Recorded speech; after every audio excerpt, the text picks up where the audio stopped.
Hollywood super hero சப்ஜெக்டுகள் இந்தியாவில் படமாக எடுக்கும்போது வெற்றி பெற வாய்ப்பு கம்மியாகவே இருக்குது.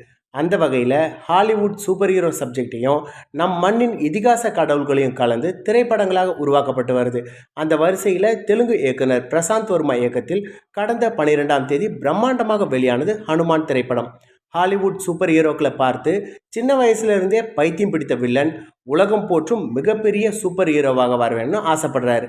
அதே மாதிரி அனுமனின் சக்தி கொண்ட ஒரு கல்லை கிராமத்தில் களவாணியா தெரியும் ஹீரோவின் கையில் கிடைக்குது. அதை வச்சு ஹீரோ அவரது கிராமத்தில் நடக்கும் அநியாயங்களை சரி செய்கிறாரு.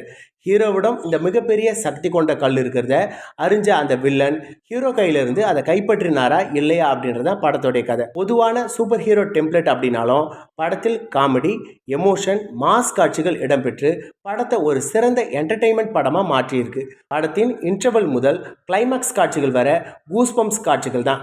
படத்தில் ஹீரோ, வில்லன், ஹீரோவின் அக்கா, உள்ளூர் வில்லன், வில்லனின் அசிஸ்டண்ட், ஹீரோவின் நண்பன்னு அனைத்து கேரக்டர்களும் மனதில் நிற்கிற மாதிரி அமைஞ்சது படத்துக்கு பலமாக அமைஞ்சிருக்கு.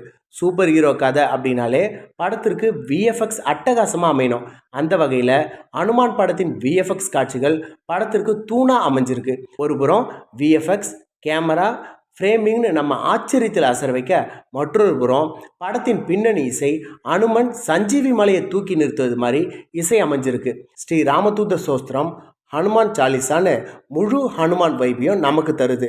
கடந்த வருஷம் மிகவும் கிண்டலுக்கும் கேலிக்கும் உள்ளான திரைப்படம் அப்படின்னா ஆதிபுருஷ் தான்.